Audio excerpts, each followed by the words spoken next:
Philippines. Here's the latest.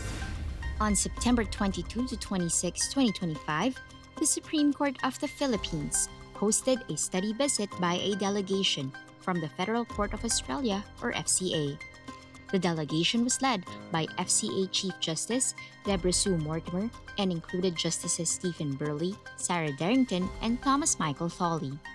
They were joined by FCA court officials, Senior National Judicial Registrar Mr. Paul Farrell, Acting Executive Director Corporate Strategy and Programs Mr. Jimmy Mastorakos, Acting Chief Information and Digital Officer Mr. Nathan Price, and International Programs Manager Mr. Martin Clutterbuck. They were warmly welcomed by Acting Chief Justice Marvic MBF Leonin and Associate Justice Maria Filomena Singh, the chairperson of the Special Organizing Committee for the Federal Court of Australia visit. One of the highlights of the visit was a two-day Philippine Judiciary Knowledge Exchange held on Wednesday and Thursday at the Judicial Academy Philippines in Tagaytay City.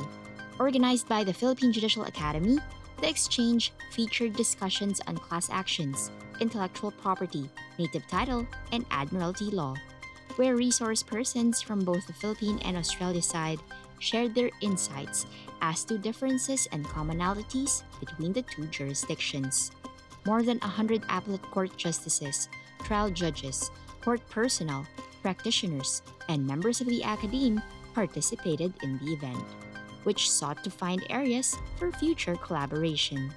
The Australian delegation also paid a courtesy call and held meetings with SC Associate Justices and court officials. FCA court officials held dialogues with the offices of the Regional Court Manager Regions 3 and 7 and visited the Lapu-Lapu City and the Tagaytay Halls of Justice. The FCA delegation also attended forums at the Philippine Competition Commission and the Ateneo Law School. The visit was sponsored by the SC, and Australian government supported Fostering Advancement of Inclusive and Rights-Based Justice or Fair Justice program, pursuant to the Memorandum of Understanding on Judicial Cooperation between the SC and the FCA, signed in May 2024. Meanwhile, the SC has ruled that the Construction Industry Arbitration Commission, or CIAC, has the authority to determine who should receive the judgment award it granted to a corporation that has already been dissolved. The SC Second Division, through the Ponencia of Associate Justice Josep Lopez, upheld CIAC's order directing Philippine Commercial and International Bank, or PCIB, now known as Banco de Oro Unibank Inc., or BDO, to pay individuals identified as stockholders or their heirs or representatives of the dissolved William Golanco Construction Corporation, or WGCC. The SC affirmed that under Executive Order No. 1008, or the Construction Industry Arbitration Law, CIAC has the authority to resolve disputes involving Philippine construction contracts when the parties have agreed to submit their case to arbitration.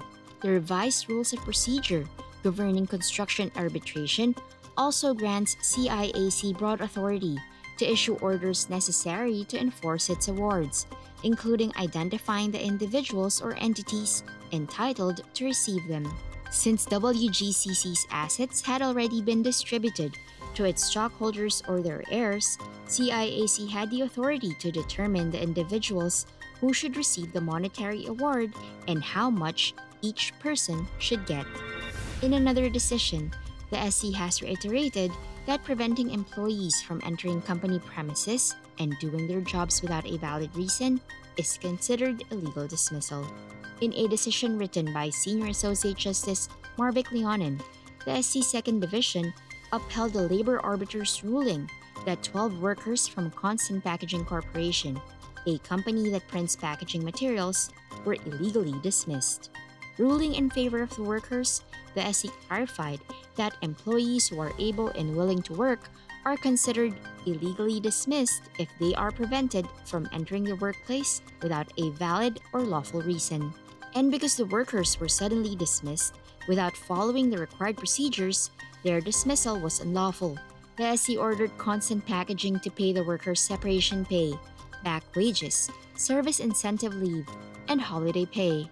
However, since the workers were hired on a Pacquiao basis, the SC ruled that they are not entitled to 13th month pay. In another case, the SC has reiterated that banks may be held liable for moral damages suffered by depositors due to negligence, even if there is no proof of bad faith or malice.